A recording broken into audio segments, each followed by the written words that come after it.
Welcome to the deep dive.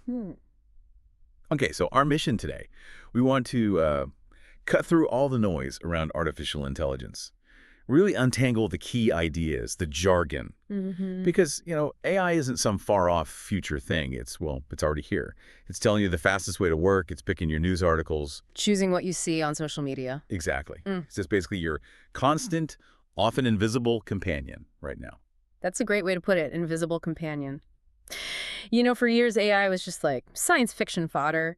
But now, it's absolutely part of our workplaces, our daily lives. It's real. Yeah. And look, concerns about jobs or AI getting smarter than humans, those are valid points, definitely worth discussing. Sure. But today, our goal is really to give you that solid foundation, help you understand how it all works, and maybe more importantly, think about what kinds of decisions we're actually handing over to these systems.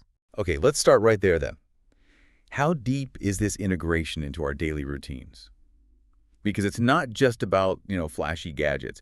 It feels like we're letting AI make some pretty significant calls based on data, just crunching in real time. It really is everywhere, often hiding in plain sight, doing complex work. Take health and fitness tracking. It's gone way beyond just counting steps, hasn't it? Oh, absolutely. Your smartwatch now, it's monitoring all sorts of complex health metrics. And then it actually suggests, tweak your workout like this or adjust your sleep schedule.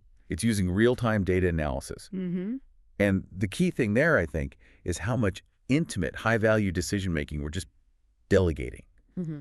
to this invisible system. And that sort of hidden autonomy, it carries right over into our work lives, too. Think about AI assistants or those smart calendars. Right. They're sorting your emails, organizing your tasks, scheduling meetings, sometimes based on priorities that AI thinks are important. Without you maybe even realizing those priorities were set by an algorithm. Exactly. It streamlines your day, sure, but it's making thousands of these little micro decisions for you from the moment you log on. And then you get home, and the AI companionship just keeps going. Yeah. The AI in a smart home, it's not just following preset rules anymore, is it? It's actively learning your preferences, trying to create that perfect environment. It learns the patterns, adjusting the temperature, the lights, maybe even security settings, all on its own based on what it observes about your family's routine.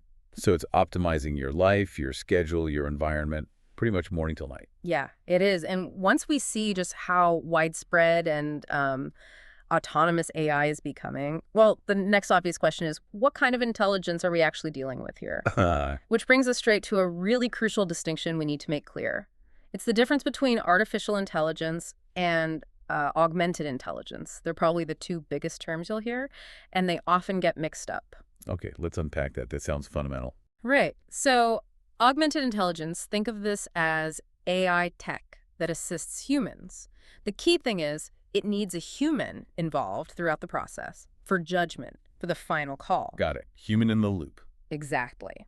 Now, artificial intelligence AI that refers to tech that functions, well, autonomously, without humans directly involved or sometimes even replacing the human experience entirely, it acts on its own conclusions. Yeah, makes sense. A clear operational difference. And I think the modern car analogy you mentioned from our sources really helps make this concrete for everyone listening. It's perfect for this. So on the augmented side, think about voice-activated Bluetooth in your car. Okay. Or those driver assistance features like lane keeping assist or adaptive cruise control. Right. They help you drive, but you're still driving. You have to pay attention, keep your hands on the wheel. Precisely.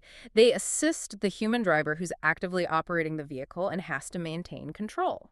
But then if we slide over to the artificial intelligence side, That's where you get things like autopilot or, the idea of fully self-driving mode. where the system doesn't technically need you there, or at least doesn't need you making the moment-to-moment decisions. Correct.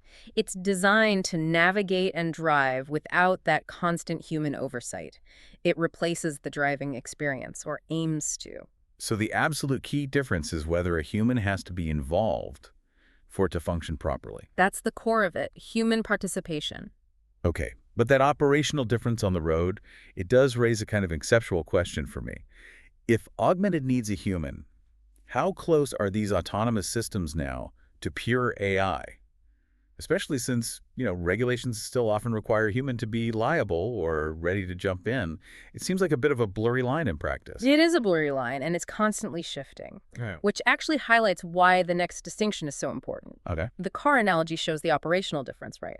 But conceptually, Right. how does the AI brain actually process the world differently from, say, the human driving the car, or even the traditional computer system that's just running the map software? Ah, I see, getting into the how it thinks part. Exactly. We need to talk about the conceptual differences between human intelligence, traditional computing, and AI. I think this helps get at the why behind what these systems can fundamentally do and maybe what they can't do. It really does. So human intelligence, it's this unique mental capacity we have. We learn from experience, we adapt to new situations, we can handle abstract ideas, use knowledge to change our environment. And there's that crucial emotional piece, right, where we feel pride or frustration or curiosity. Mm-hmm.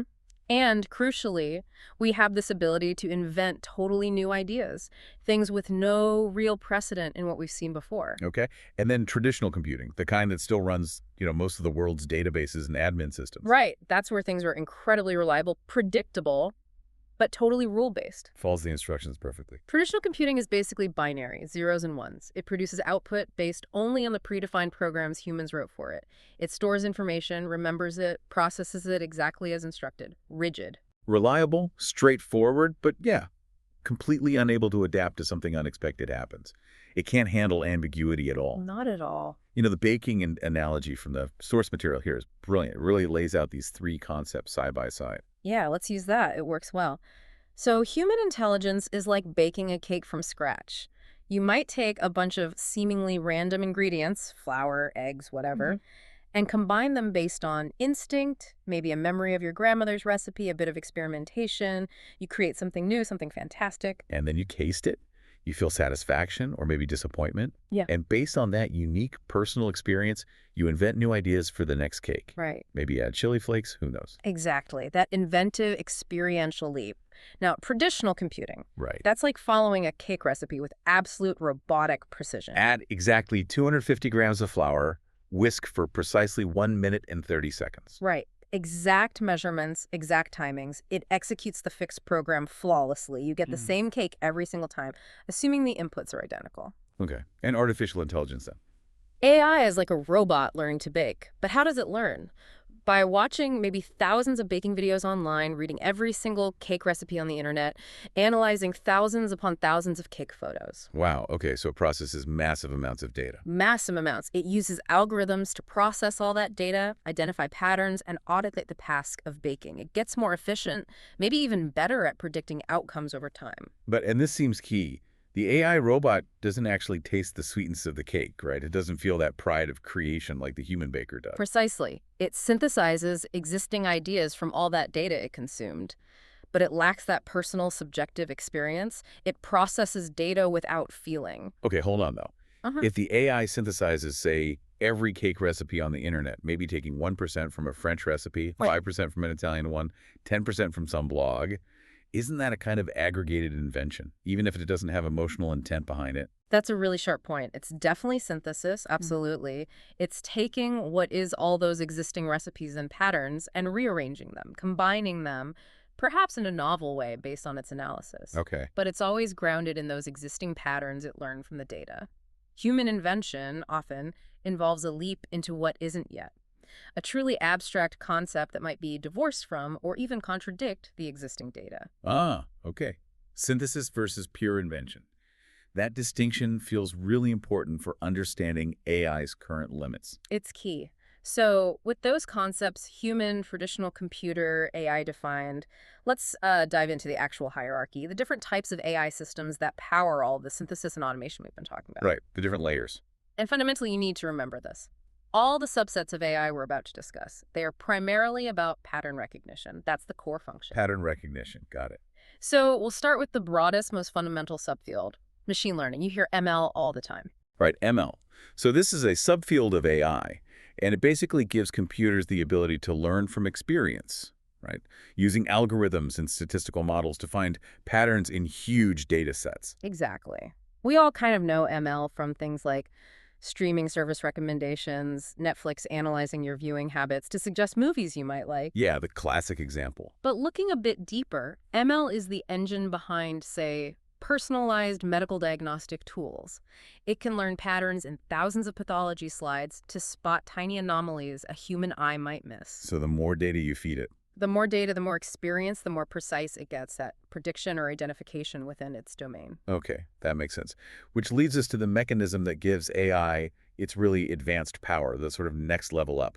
Deep learning, or DL. Yes, deep learning. This is a subset of AI, and it's where things get really interesting because it uses layers of what are called artificial neural networks. Neural networks, trying to mimic the brain. Loosely, yes.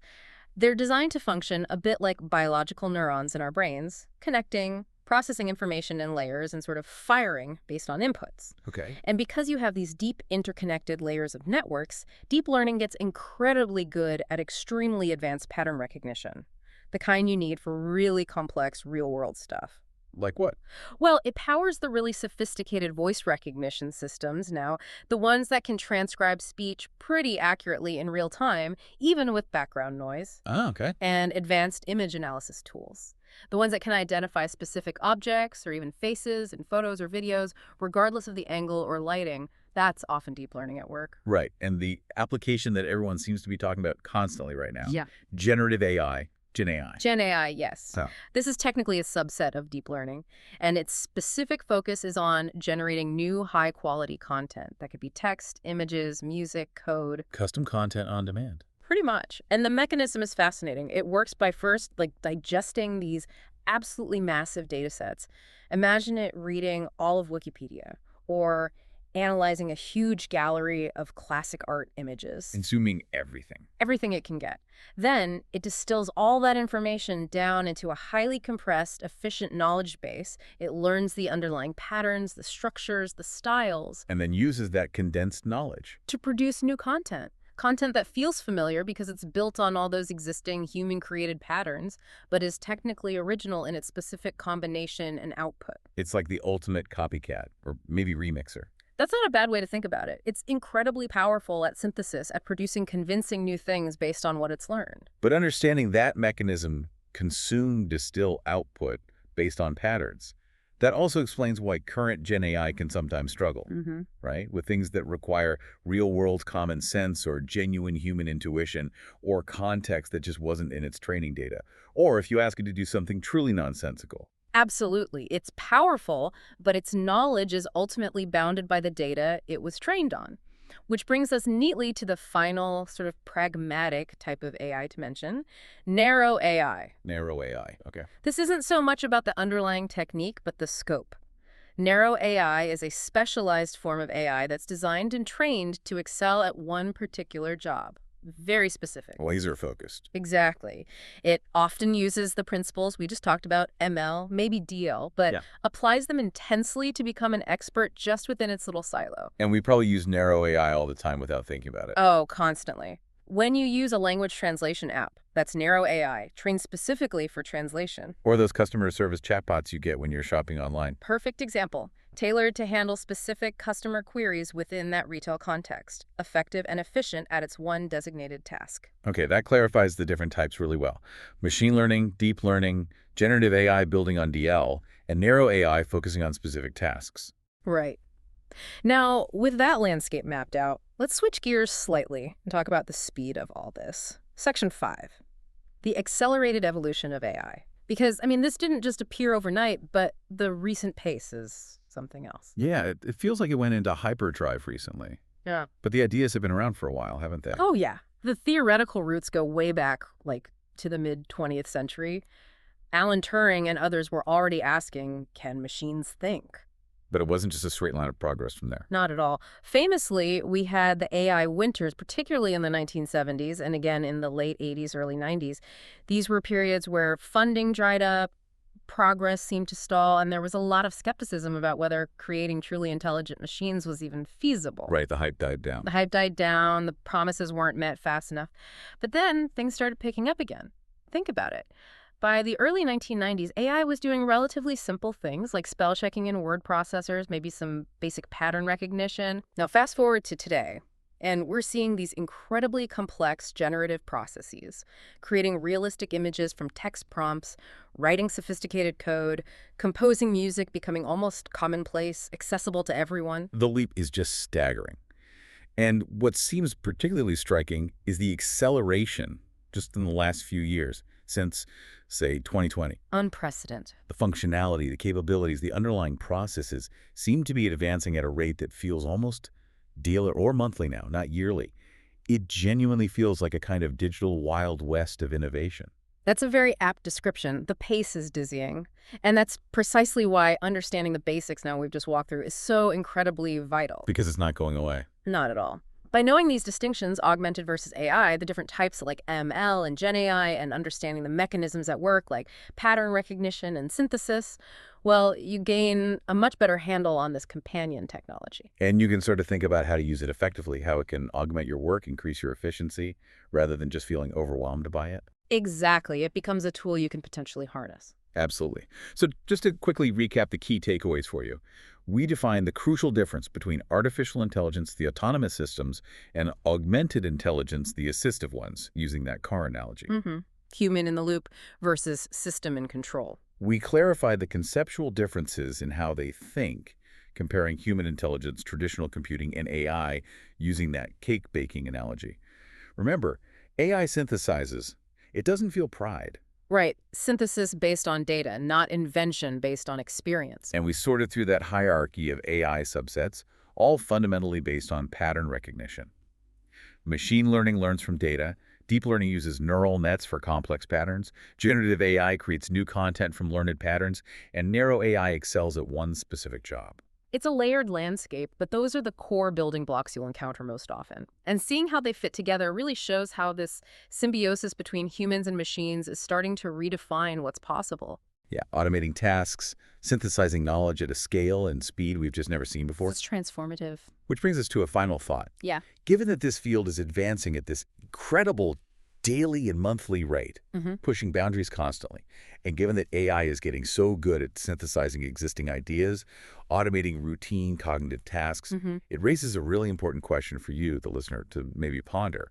As AI increasingly takes over the heavy lifting of aggregation, synthesis, and precision execution, what new frontiers are left for human intelligence?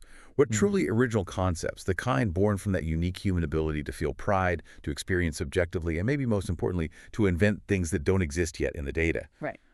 What should we focus on next?